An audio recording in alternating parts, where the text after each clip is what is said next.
और सीधे धोपिया लिए चलते हैं। धोपिया में प्रधानमंत्री नरेंद्र मोदी अपनी बात रख रहे हैं।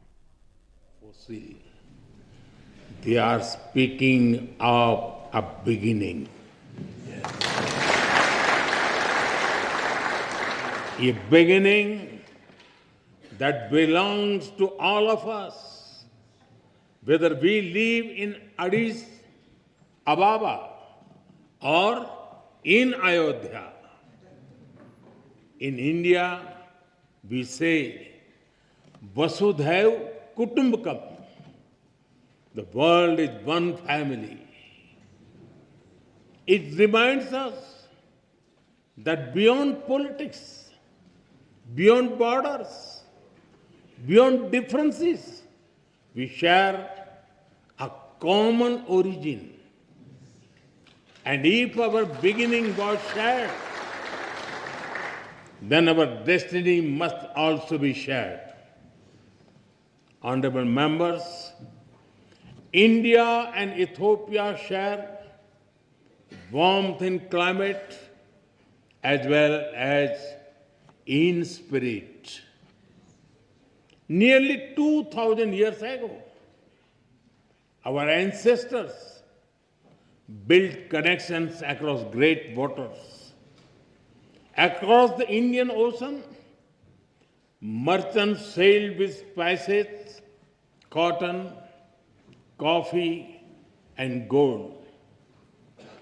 But they traded more than goods. They exchanged ideas, stories, and way of life. Ports like Adulis and Dholera were not just trade centers. They were bridges between civilizations. In modern times, our nation of Ethiopia in 1941.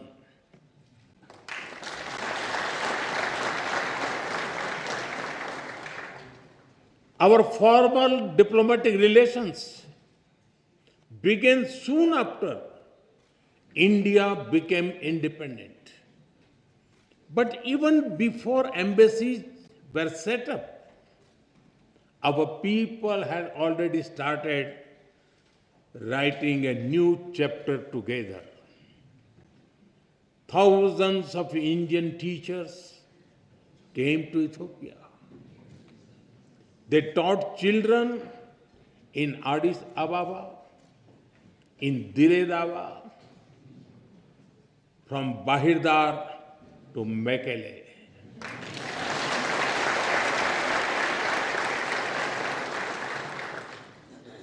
They reached Ethiopian schools and entered Ethiopian hearts.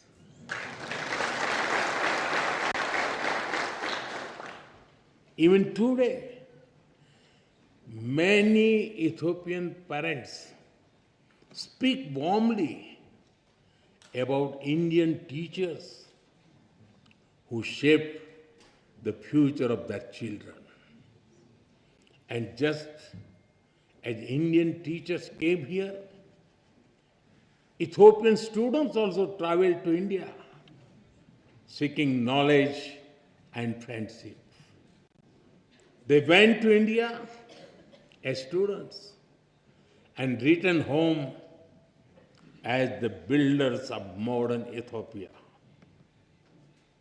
I am told that some of them are present here in this parliament right now.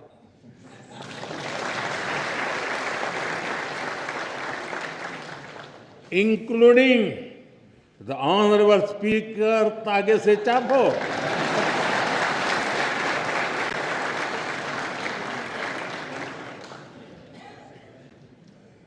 They have also played a special role in building our people-to-people ties because they introduced Ethiopian cuisine in India. In India, we also enjoy eating Sri Anna, millets like ragi and bajra. So, the flavor of Ethiopian taf is very comforting for us. And since we enjoy eating the Indian thali, the European bayanetu also feels very familiar to us.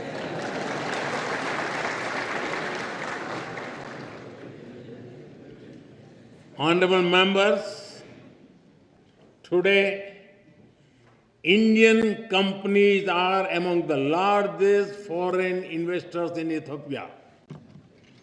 They have invested more than $5 billion in diverse sectors like textiles, manufacturing, agriculture, health, and more.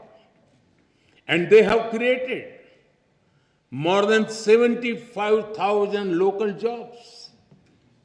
But I'm sure we can all agree our partnership has a lot more potential. That is why Prime Minister Dr. Abiy Ahmed and I took a big step forward yesterday. We have decided to elevate our bilateral relationship to the level of a strategic partnership.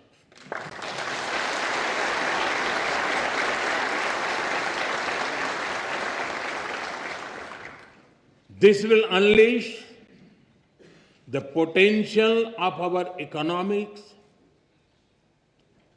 through cooperation in technology, innovation, mining, sustainability, and clean energy. It will also secure the future of our peoples through cooperation in food security, health security, and capacity building. In addition, we will also enhance our trade and investment cooperation as well as on defense and security matters. Honorable members, as developing countries, we have a lot to learn from and offer to each other. Agriculture forms the backbone of our two nations. It feeds our people. It sustains our farmers. It connects tradition with innovation. We can work together to develop better seeds, irrigation systems, and soil health technologies. As climate change affects rainfall and crop cycles, we can share knowledge in climate resilient farming, from dairy farming to farm mechanization, from millet research to food processing. Together, we can help our farmers prosper. Honorable members, in India, we have built a robust digital public infrastructure. It has transformed the way we deliver services and how people access them. Today, every citizen in India can use technology for payments, for identity, and for government services. More than half of the world's real-time digital payments now happen in India. Welfare benefits worth over $500 billion have reached hundreds of millions of beneficiaries directly in their bank accounts without leakages or corruption. 3 times every year, nearly 100 million farmers receive financial assistance at the click of a button. As you roll out the Digital Ethiopia 2025 strategy, we are ready to share our expertise and our experience with Ethiopia.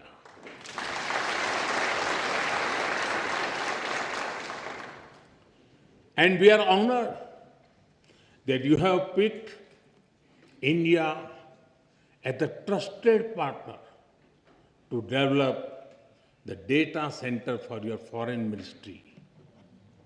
Honorable members, India is known as the pharmacy of the world. During the COVID pandemic, the entire world was worried. It was a very difficult time. Despite limited resources, we consider it our sacred duty to humanity to do everything possible to help others. India sent medicines and vaccines to more than 150 countries. It was India's proud privilege to supply Ethiopia with over 4 million vaccine doses.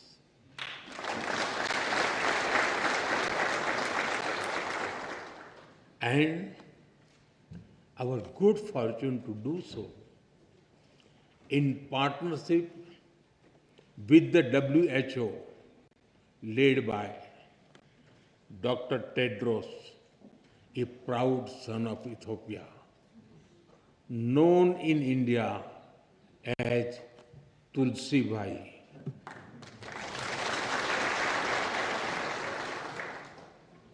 I'm glad that our healthcare cooperation is growing from pharmaceuticals to hospitals and from traditional medicine to telemedicine. We are committed to strengthen our health security cooperation further, from provisioning of new equipment in hospitals to capacity building to healthcare professionals. Honorable members, Ethiopia sits at a crossroads of Africa. India stands at the heart of the Indian Ocean. We are natural partners in regional peace, security, and connectivity. Our commitment to mutual security becomes stronger with the signing of the Defense Cooperation Agreement earlier this year. This arrangement focuses on closer military cooperation. It includes collaboration in cybersecurity, in defense industries, in joint research, and in capacity building. I take this opportunity to thank Ethiopia for your solidarity after the terrorist attack in India in Pahalgam in April. I also thank you for receiving our all-party parliamentary delegation so warmly and for affirming the commitment of zero tolerance towards terrorism. Honorable members,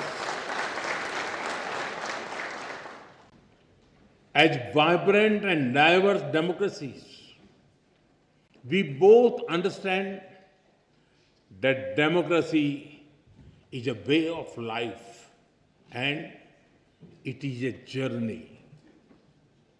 It is shaped sometimes by debate, sometimes by disagreement, but always by belief in the rule of law and the will of the people.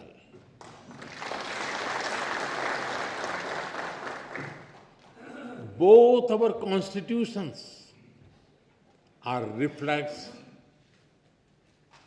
this spirit. India's constitution begins with the words, "We the people of India." Ethiopia's constitution begins with, "We the nations, nationalities, and people of Ethiopia." Their message is the same. Our destiny is in our hands. This morning, I had the honor to lay a wreath at the Adwa Victory Monument. This monument is a timeless reminder of how Ethiopia's victory inspired the entire colonized world in its quest for dignity and freedom.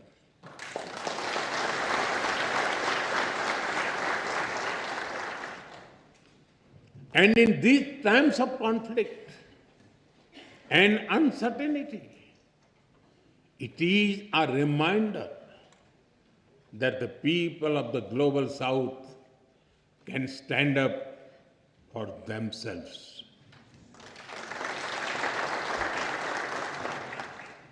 Honorable members, Mahatma Gandhi gave us the concept of trusteeship. We do not own this beautiful planet and its resources. Instead, we are trustees who must take care of them and pass them to our children.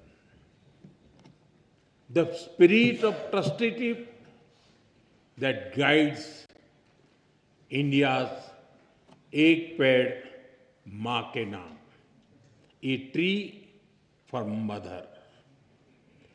A tree for mother initiative is also reflected in Ethiopia's Green Legacy Initiative.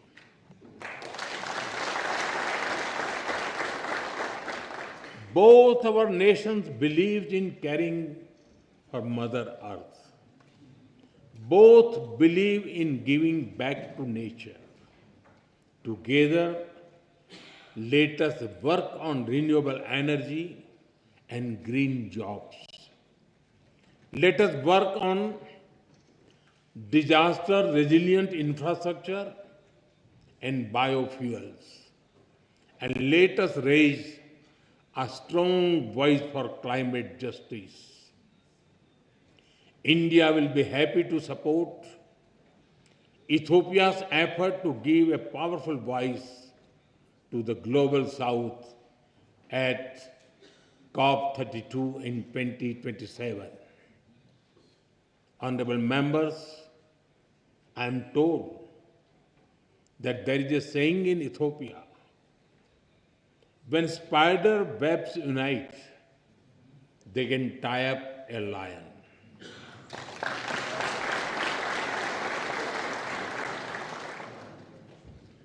We too believe in India that मन मिले तो पर्वत भी रास्ता दे देते हैं. When hearts are united, even mountains give way.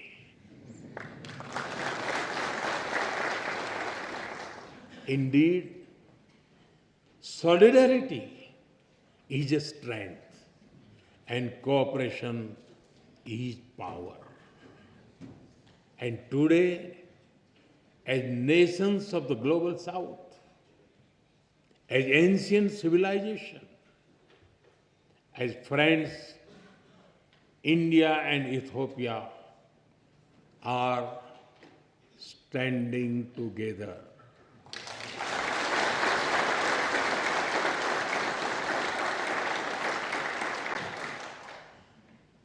We stand together as member of one family, and we work for a world that is more just, more equal, and more peaceful. It was here in Addis Ababa that the dreams of African unity found a home. I am told that many streets of this wonderful city are even named after African countries. On the other side of the Indian Ocean, it was in New Delhi that India was honored to welcome the African Union as a permanent member of the G20.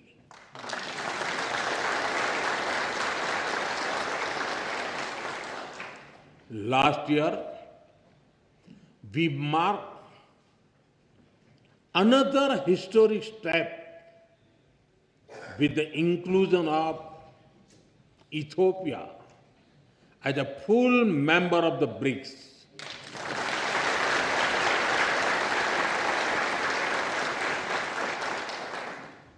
In fact, over the 11 years of my government,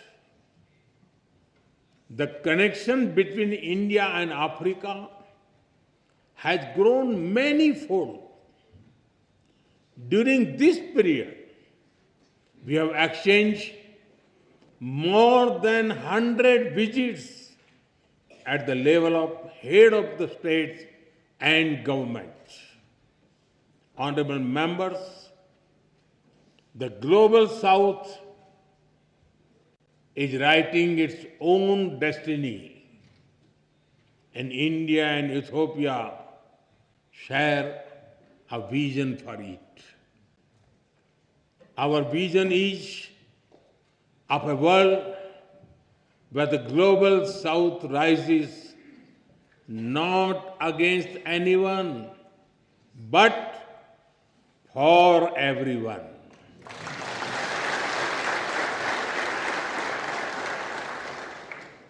A world where development is fair, where technology is accessible, and where sovereignty is respected. A world where prosperity is shared and peace is defended. And a world where decision making reflects today's reality, not the world of 1945. Because the world cannot move forward